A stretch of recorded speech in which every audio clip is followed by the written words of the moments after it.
Hi guys, it's Chris at Cork and Crown, back in my cider shed with some more cider to try. And we're trying another cider we got in the supermarket. Why not? It's what most people drink, so it's a totally valid thing to drink and assess. And maybe all this stuff, maybe it's just, the king's new clothes. It's not really any better. It all just tastes the same. I don't think that's the case, but, we should try these things because lots of people drink them. And, maybe I'll find one. Every so often you'll find one you go, actually, that's a gem. That's a decent one, that. There's a couple of supermarket ones I will happily buy and drink. 2, 3, in fact. Yeah. So, maybe this is another one. What is this thing, Chris, that you're waving around at us? It is, I'm waving inches around at you. Oh, yes. The medium apple cider. Now, you may recall that Aspels that we had turns out actually by Molson Coors, one of the biggest breweries in the world. And these guys, inches. So I was like, where do these guys come from? What is it? Turns out they're from Herefordshire, which we like. We like Herefordshire. Brilliant. One of my favourite counties for cider, if not the favourite county for my sort of ciders. But I have a soft spot for all my cider makers. I should make that perfectly clear. But yeah, owned by Bulmers.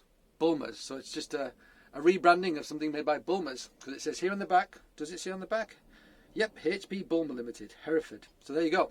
This is actually made by Bulmers, or they're owned by Bulmers, or some such thing.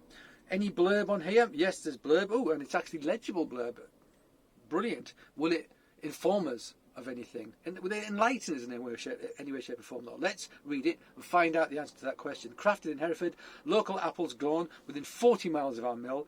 We turn all apple waste into green energy, which is great. No artificial flavours, sweeteners or colours, which is great. We like all that. Don't know what sort of apples they're using. It's got a bit of colour to it though.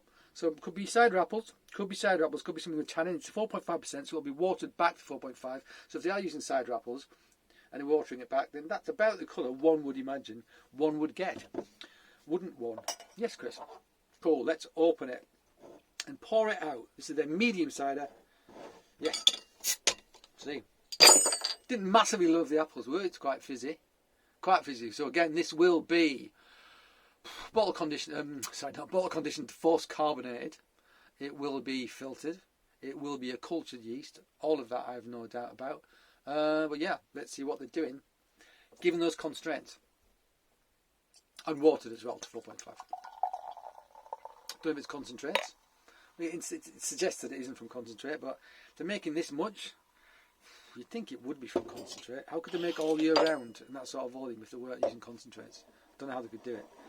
So I'm going to assume from concentrate, but it may well not be. Colour-wise, there you go. So yeah, good colour. Looks better than the Aspel. It's got some colour to it. That's an amber, that isn't it? Which is not bad at all. It's got pale amber, but it's definitely an amber, which suggests proper cider apples. There's no colourant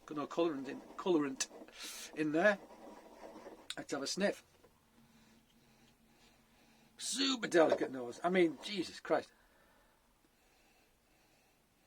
Oh, that is super delicate. But there is a hint of toffee apple about it, which I don't mind actually. It's very, very subtle. I mean, someone's got a toffee apple and they're about 20 feet away and they're waving it around in the air, sort of upwind from you. That's kind of what it would smell like, I think.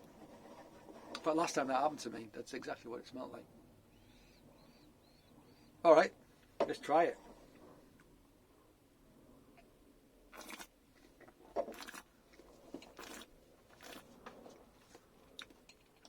Medium.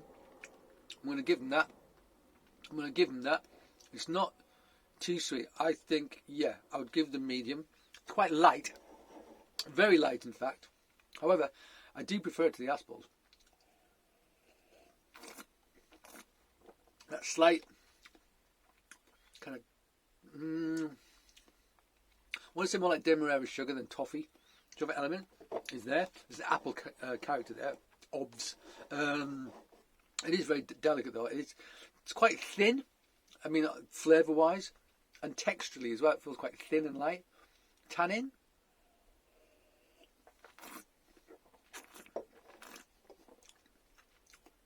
There is a suggestion of tannin. Yes, there is. There is also flavour of ripe red apple there. Not malic. There's a bit of acidity, but it doesn't feel like a malic acidity. It's a gentle acidity. This is more to my tastes than the Aspel's was. It's okay. It's not setting my world on fire. You know, my world is very much not on fire at the moment. There's no conflagrations in my world due to this cider.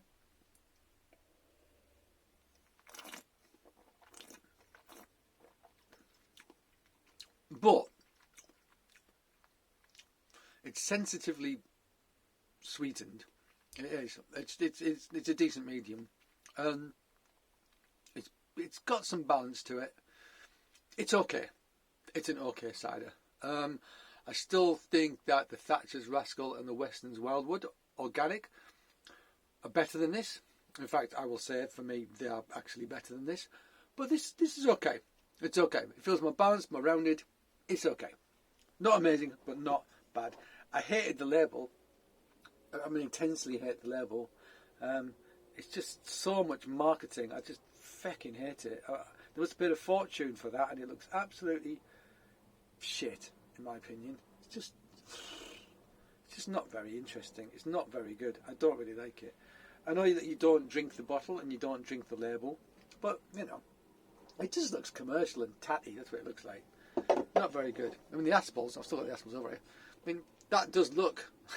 I mean, I would have picked this up over that just on the packaging. Unfortunately, I like that one better than this. So there you go. That's marketing for you. There it is, in a nutshell. But yeah, you know what? It's all right. It's all right. So, thank you for joining me in my shed. I hope you join me again. But until then, cheers.